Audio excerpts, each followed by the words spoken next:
pag-asenso ng buhay ng tao talaga, depende na lang yan sa kasipagan mo, depende lang sa diskarte mo, kung paano mo iangat yung sarili mo, lalong-lalo na kung wala ka namang pinag-aralan.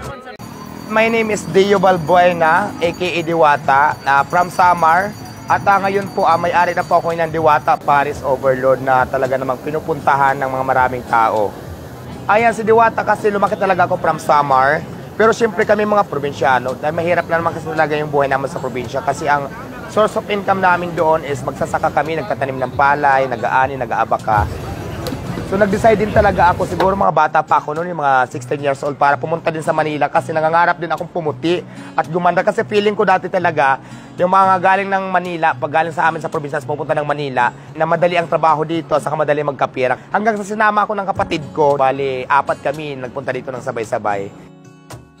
Ang source of income talaga namin doon, di ba? Palay, magtanim ng palay, magkupras, mag-abaka. Imagine mo, ang taas-taas ng niyog. Akyatin ko yan para makakuha lang ako ng mga 10 piraso, 5 piraso, depende doon sa bunga kung ilan. Tapos kung kuprasin namin yan, babalatan pa yan, tapos lalagyan pa ng apo yan para maano.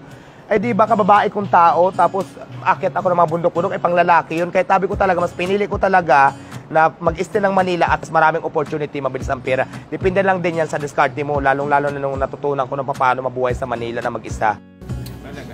Ang una kong pinasukan ng trabaho dati ay nagtitinda kami ng prutas. Nag-construction din ako ng how many years? 5 years yata. Kasi meron akong friend na sabi niya, bakit hindi mo subukan magtrabaho ng construction? Kaya mo naman yan kasi alam ko malakas ka naman. So nag-try ako for 5 years. Kaya lang, nag-pandemic before, di ba? Nag-pandemic before. Lahat ng trabaho namin, pinatigil dahil nga sa pandemic. Mayroon akong pera na nagnegosyo ngayon ako, nagtinda ako ng hindi pa dati Paris mga sigarilyo, soft drinks, mga kanton, kapi-kapi, doon ako nagsimula.